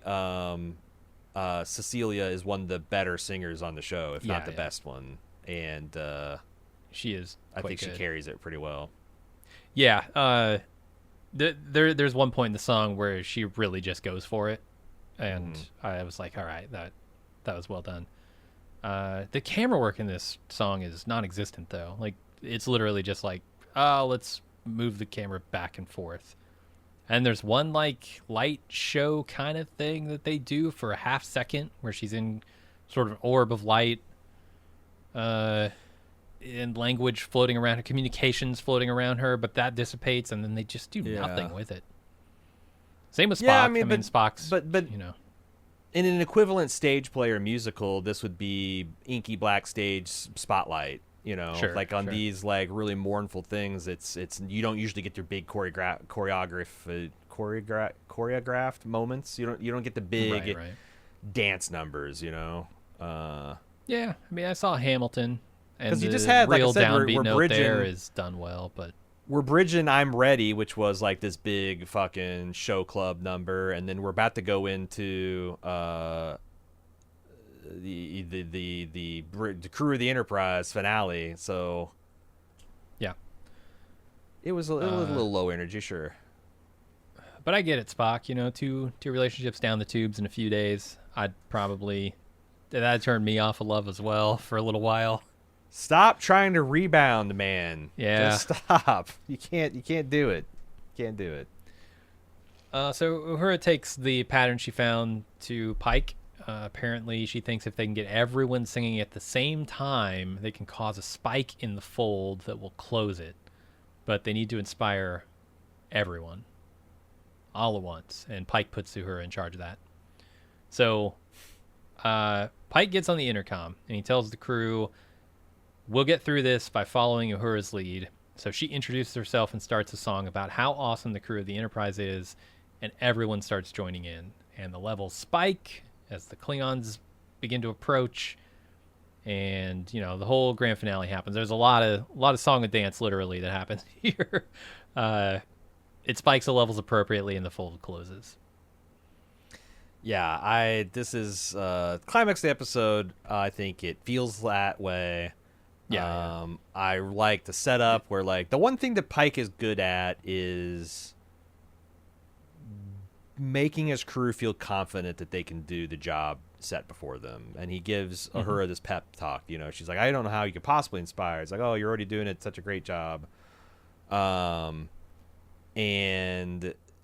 that her talking about like the probabilities, because they're it's going back to why we're doing this, like this crazy probability things happening, and the probability of all of us being together at any one time is uncalculable, but here we are. And I don't know. I just like going around seeing the red shirts. Like it's a simple thing, but they're all just kind of going about their deal, and then the camera spins, and now they're all dancing in formation. Kirk thanking the crew for the lessons he's learned for them. This Pike's whole line is like, the Starship Enterprise feels so electrified. I'm so proud to be your cap. I thought that was really funny because again, he's not a great singer. And they gave him a line. So it's a little awkward phrasing, but I think they pull it off. And yeah, and Binga gets a line here at the end. He kind of bookends the episode. Yeah, and just the way he's kind of like skipping through, and he's singing in his clearly accented singing voice, and it's just really cute. Just skipping through sickbay. Just imagine how much it must have taken out of him, because this is a man that exclusively whispers, right? I don't think I've ever actually heard him speak. I think I've only heard him whisper. Yeah, like even in Dune, like that's his whole deal. He's whispering to Paul in his dreams, and hissing insults and challenges, and so for him to belt out a lyric here must have taken a lot out of him. I don't know if we'll see him in the finale. He might have sat out the next episode because of the recovery time. Death threats are nothing new to us. It takes monumental faith and trust. Like I said, there's a couple of shaky lyrics in this one, but I think it mostly works because they sell it with a bunch of heart. Yeah, and I guess it's one of the reasons I don't really like musicals very much, is because it always feels like a stretch. Like all the lyrics feel like a stretch, unless you're talking about like the highest tier musicals, right? Like the greatest of all times, and then you get to places where I'm like, oh, this is actually really good music and incredibly complex and well crafted lyrics. If you're kind of like doing something for a one-off episode of Star Trek, you're not going to hit those highs, right? Speaking of hitting highs, when so they're building up and they're getting close to that 344 gigawatts of electron voltage subspace frequency, and Pike's excited, so he's like, we need more voice. She's like, we're almost there, we need more voices. So he's like, hail the Klingons. Come on, you at least like that, right? The Klingons doing the B-boys. It's funny. I know you're familiar with this. It struck me as like epic rap battles kind of stuff, which is funny in the moment. A bad. I just don't think the rapping in epic rap battles is very good. Huh?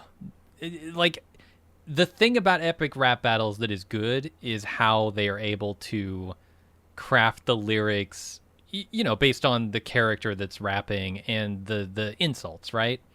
But here you're not really doing that part of it, and so like the epic rap battle style doesn't really do it for me. That's not what I go to epic rap battles for. Yeah, I don't know if that's a hot take, because like I've never stayed like, maybe it's not like a Kendrick Lamar, but I always thought the epic rap battle guys did. I mean, they're like nerdy white guys, but they're kind of like the Lonely Island Boys, where it's like it's not. Yeah. There's this this like saying that it's not that the dancing bear dances so well that's impressive. It's that it dances at all. Yeah. Yeah. It's like not that the nerdy white kids rap exceptionally well. It's just that they rap at all. Yeah, for sure. For sure. Yeah, But it's, like I said, it's also Klingons. I think that's part of the joke, is that they are being influenced by some kind of crazy human phenomenon filtered through the subspace thing, and they don't like. I don't get the idea that the Klingons like even understand this as like music. This is something that's this bizarre thing that's happening to them. Yeah, and the choreography, great dishonor. Yeah. The stuff's good. And how their armor's kind of like bling, looks very fancy and blinged, and like a stage costume, and the way their bridge is all done, like the light show kind of. Yeah, with like a little, it's like a carbon freezing chamber on Bespin. It's got a little bit of fog on it, so it's got that stage, and just oh god, yeah, that stuff's good. I had no idea what to expect when they came on to screen. I was thinking opera, but. And then the Enterprise, they did it better because opera would have been funny because of its context within Star Trek, but not as funny as what they did.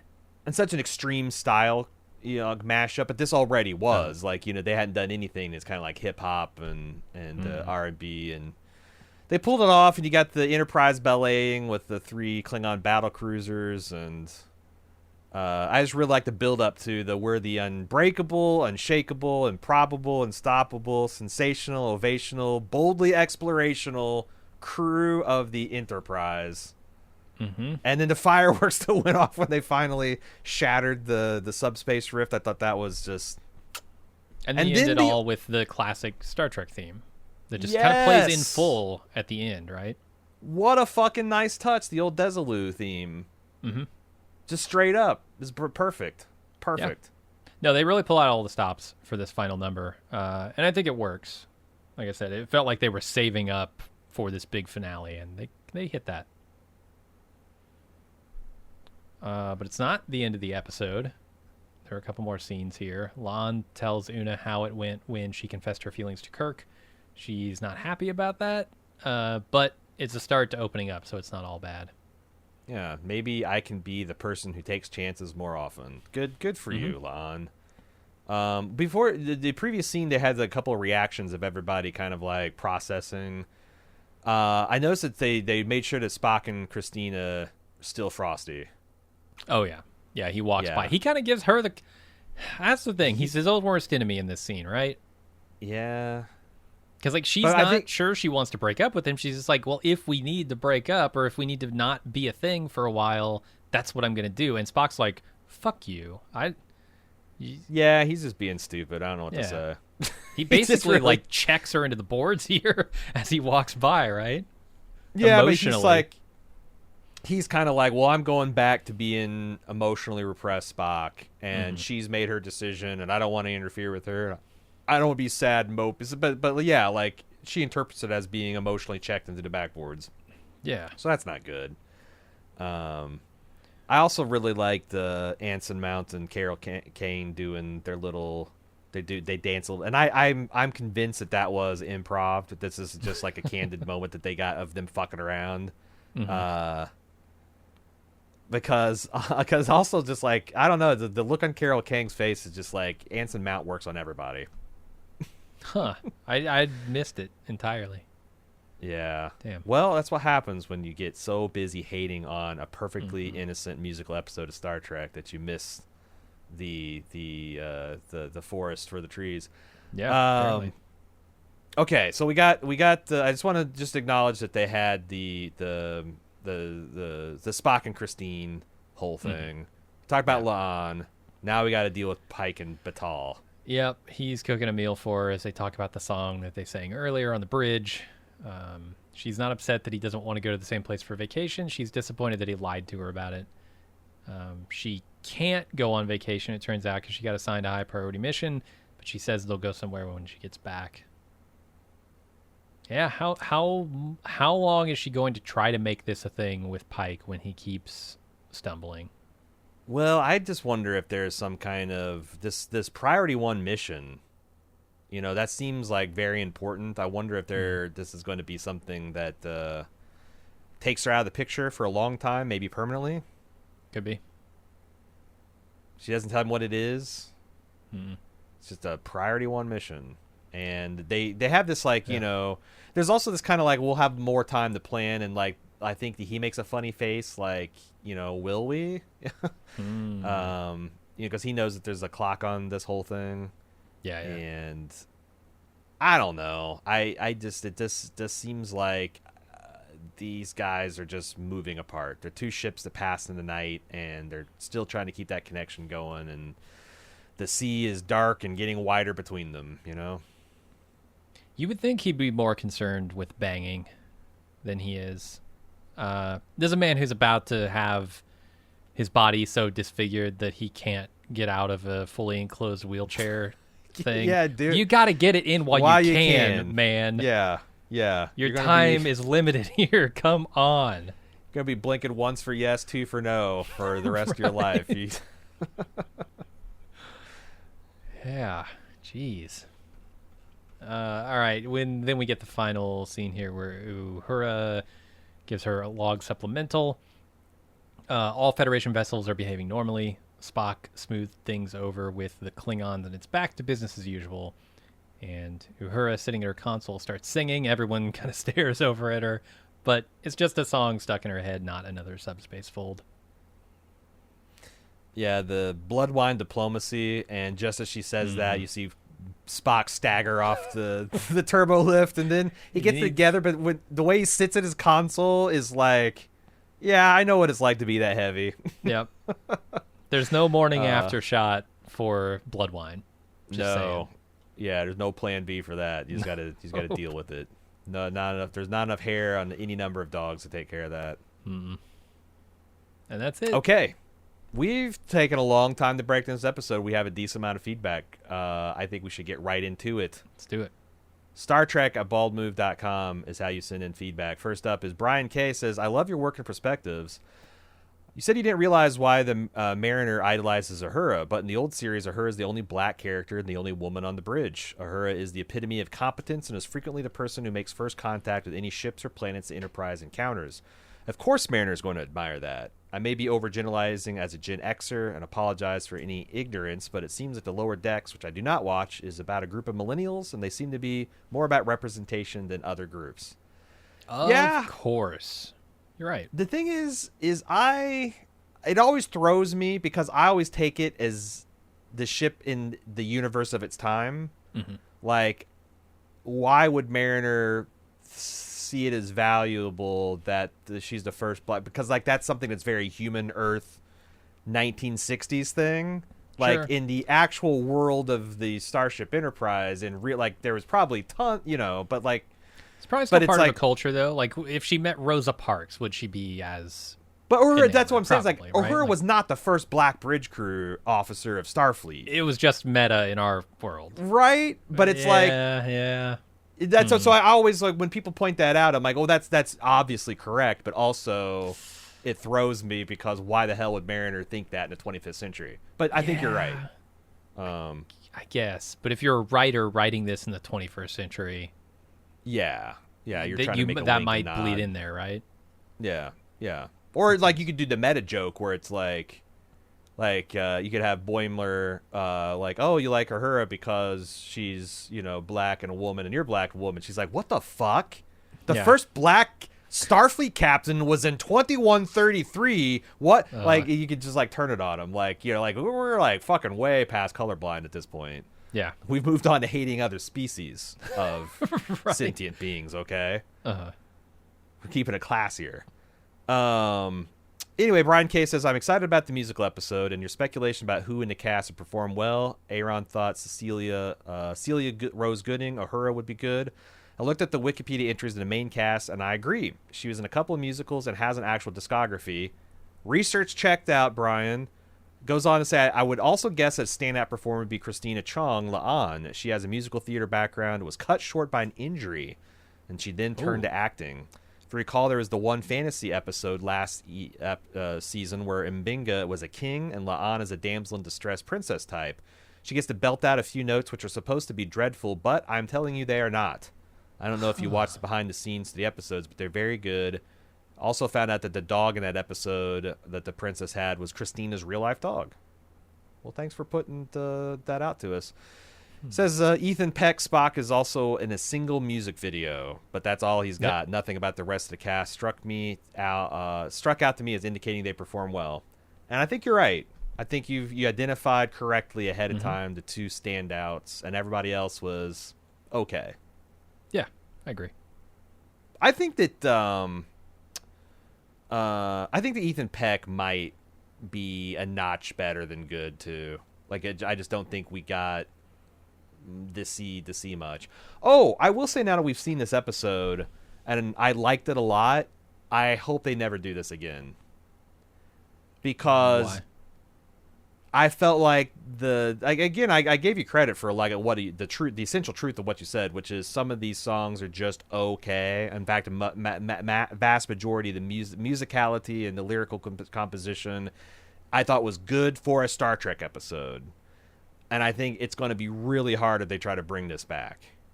Like, They've set if a you want to bar. mess with improbability fields and do like the Starship Enterprise in a video game, the Starship Enterprise entirely animated like Lower Decks, Starship Enterprise except for their anthropomorphic animals, like they use some kind of babe technology. You have talking pigs and dogs, but don't ever bring the musical back. I don't think you can do it. I don't think you got it. Challenge, gauntlet thrown. I mean, A.Ron Hubbard says they don't got This is it. the best of the juice to be squozed. Season Then 3 there's no more musical squeezes season, left. baby. Let's do Hey, it. if you can bring it back and execute at this level or better, then yes. I just have doubts. There's only 10 episodes a season. Do we really want to waste it on a mediocre. What if it's an musical away follow-up. mission with Uhura and La'an? They get stuck in a series of caves, and as they try and struggle their way out, it's a musical episode. They're clearly the standouts, right? So let's just... La'an and Uhura made a musical episode in a cave! And you guys couldn't do it in an LA writer's room. I'll be damned. Anyway, yeah, I do like that's my big takeaway. Is like this was a lot of fun. It was everything I was hoping for. Surprises abounding, but it feels like a one-trick pony. But we'll see.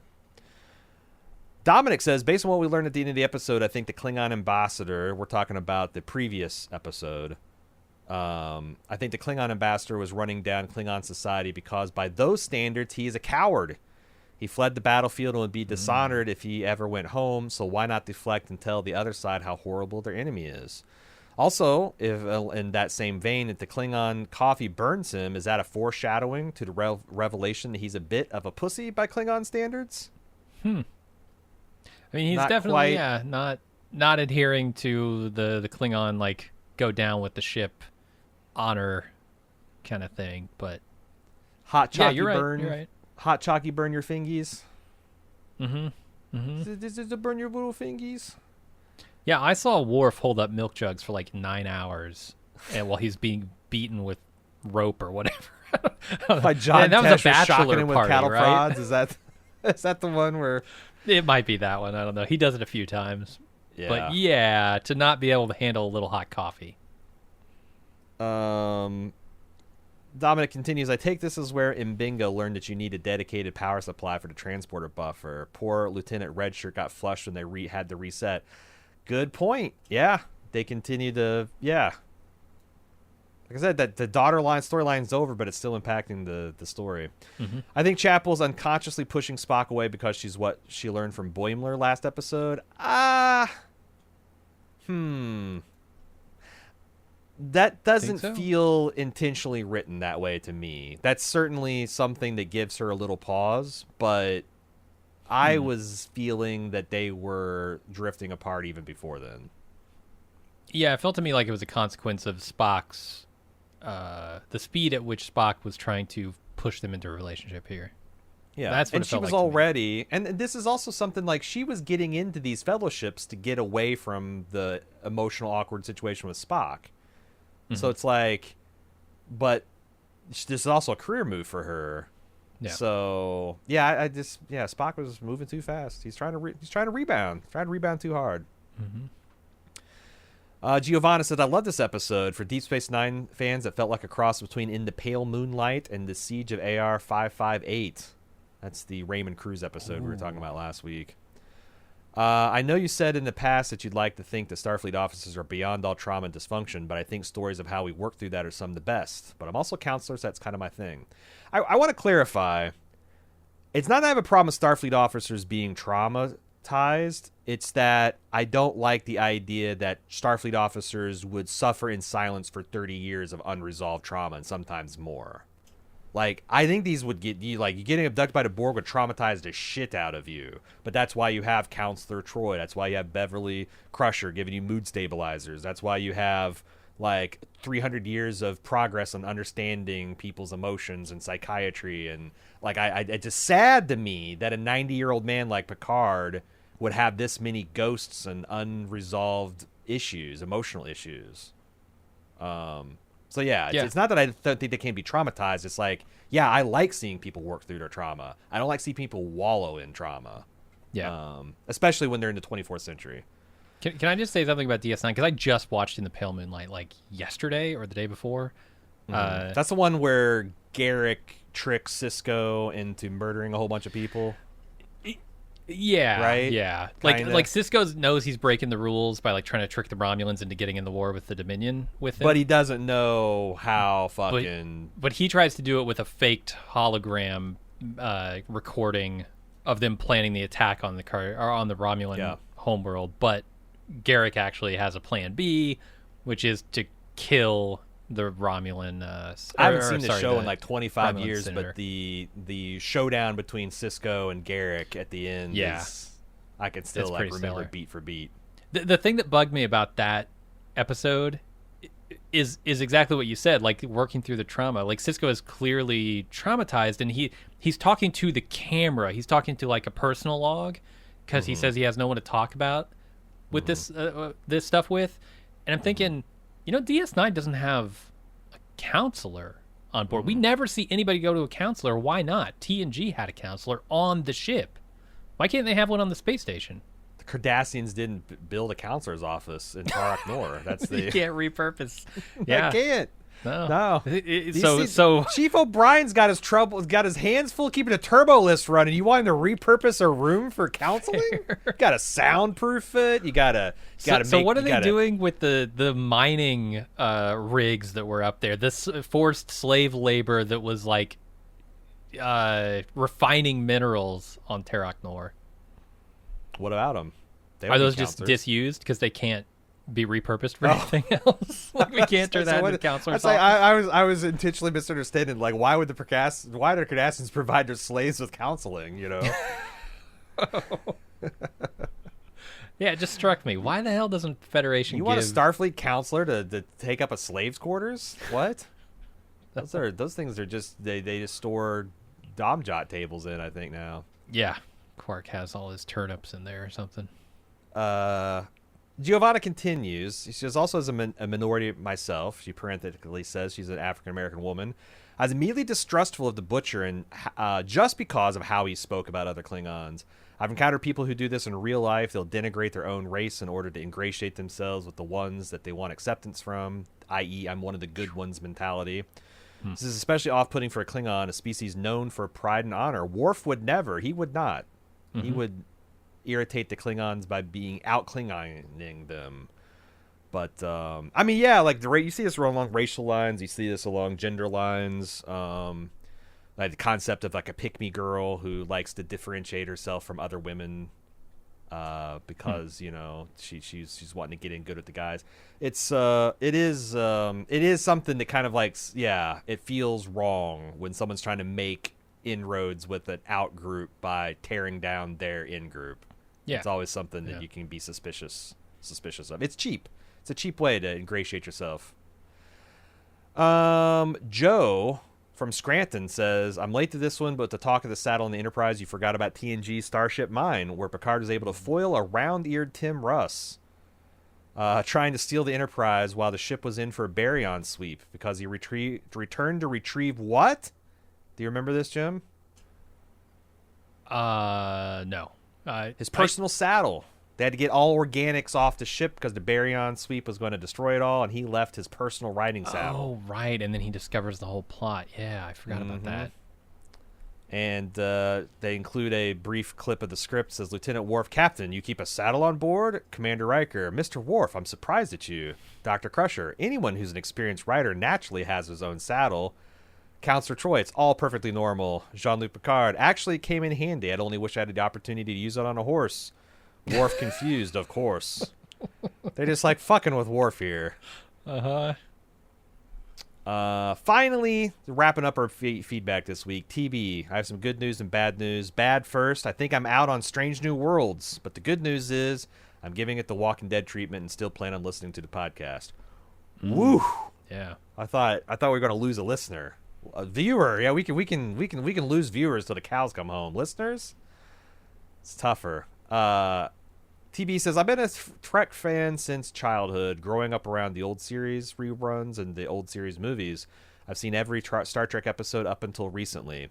I hate watched the first 2 seasons of Disco and Picard. I mostly like Strange New World Season 1 and Picard Season 3, of course, the love letter my fandom needed. But I just can't get into this season. The cast is almost universally good, but the writing is too juvenile, too self-aware, stupid winky-winky catchphrases and franchise referencing jokes that just don't work for me, nor due to the Spock 90210 plot lines. Do the writers realize the Vulcan's lack of emotion is not genetic, it's the result of intense discipline? Changing his DNA wouldn't give him emotions, he already has them. Has the utter crap that Trek was for the last decade lowered the bar so low for this to pass for good Trek? Sounded like the new episode maybe was universally good, so that's a positive. But it's going to take a strike dearth of content to get me motivated to jump back in. But see, this is you ran your batteries way too low on the Disco and the Picard to now you don't have your repulsors don't have the suspension of disbelief necessary to sustain you through a musical episode of Star Trek, for example. Oh yeah. Good luck with this one. I mean, I can respect it. You know, I don't think anything you're saying is completely out of line. I guess it just strikes different people differently, right? I kind of appreciate all the references. It's why I'm a fan of Lower Decks in large part. That stuff doesn't bother me, but I get you. Some of the stuff can be a little much. Catchphrase stuff, I'm right there with you. That stuff all kind of sucks the way they've rolled it out. Yeah, but that's the thing. Is like I was really worried about the cringe factor, and I feel like that's the one that was big. I think there was one other minor one, but and here's the thing. I mean, I'm actually sensitive. Like sometimes I actually think, do I really like Strange New Worlds this much, or am I so starved for good Star Trek content that the second that anything even remotely gives me those feelings, I jump on it and I think I love it. And I'm looking around, but it seems to be a pretty universally held thought amongst a fandom that Star Trek Strange New Worlds is pretty fucking good. Yeah. Some of the professional reviewers that I follow that talk about it, like Alan Sepinwall, really seems charmed. I'm maximally suspecting that I'm simping for Trek, but it just feels like no, it's not perfect. It's not The Expanse. Holy shit! It's not even it's not even Foundation. Mm-hmm. But Star Trek never was. Like, we're fooling ourselves if we think that Star Trek... Yeah, okay, Deep Space Nine had some things that approach like The Expanse, but, like, you know, Star Trek was never as good as, like, the best science fiction, the best hard science fiction you've ever seen. It was just like an alternate to Star Trek, you know? It was a little bit more hard-edged, a little bit more philosophical, a little less action-oriented, and to me, the trick is it's got with the dancing bear of everything. I just can't believe the people that made Disco and Picard are making this show. Yeah, because this feels light years better than that stuff. But maybe this isn't. They got a new, like, you know, like if like maybe Zack Snyder could have made a great DC universe if like only one or two films were like the Zack Snyder depressing, dark, you know, super violent take on and everything, but you had other room to explore other tonal palettes. Because like I think about Strange New Worlds is like I feel like it's the first Star Trek since, you know, the glory days of Deep Space Nine that is able to inhabit all those bodies simultaneously. They're able to do the really thoughtful science fiction. They're able to do the character studies that make you really care about these characters and want them to succeed. And they do the goofy, funny shit that only Star Trek really does of all the science fiction fantasies. So I get it, TB. I'm sad for you though. Maybe we'll talk it up and we won't be full of shit, and you can jump back in next year if it improves a little bit. Because I do think that the worst of this the Spock 90210 feels like it's running its course. I hope so. I certainly do. I can't take much more of it. That's been kind of my biggest complaint with seasons 1 and 2 is I just don't care that much about Spock struggling with his emotions because I've seen it all before. I mean, that is the definition of that character, and him going through it isn't adding anything, you know? I already understand everything I need to understand about Spock, and everything you're telling me is just more of that. The only thing I'd push back on is the whole change in his DNA wouldn't give him emotions. It's true, but like Vulcans are psionic. Like they can read people's minds and transfer consciousness. They have extra brain and nervous system structures that we don't have that I think combined with their Vulcan discipline. Because if you combine them to like a baseline, I think Romulan, it's a more apt comparison because like Romulans are very emotional and their psionic abilities are much less developed because they haven't put in that discipline and training. But like, yeah, I think if you suddenly changed your DNA from half Vulcan to full human, losing those structures, whatever those are, and like the hormonal differences, the combinations and stuff, I could see that, you know, overwhelming a person. But hey, man, I can't talk you into liking Strange New Worlds. That's point blank, bottom line, period. If you want to go with an analogy, I would say it might be like a bodybuilder. where you take that bodybuilder who can bench 400 pounds and you take away half their muscle, which is their Vulcan side in this case, and you say bench 400 pounds, they're gonna choke under the weight of that bar, right? It's gonna crush their face because they're gonna drop it on their neck. Could you express it in like a zipper analogy, or like could it be soaked with kerosene maybe? Yeah, if you soak a bodybuilder with kerosene and you ask them to bench 400 pounds, they probably won't be able to do it. Because they'll be. But if you took that kerosene away, right, then suddenly they could do it no problem. That's the opposite of my analogy. Yeah. StarTrek at baldmove.com is how you can send in your perfect subspace bodybuilding analogy. StarTrek at baldmove.com. If you'd like to follow what we're doing other than Star Trek, currently on the menu, speaking of great science fiction, Foundation on Apple TV Plus. We're also considering Justified on the Prestige side on FX, Hulu right now. You can follow us on almost every social media at BaldMove, except for TikTok. We're Baldest Move there. And finally, if you like what we're doing and you'd like to get more of it with less commercials, 0 commercials, in fact, you can go to support.baldmove.com and keep us podding. Until next week, finale episode. We'll be back then. But until then, I'm A.Ron. And I'm Jim. See ya.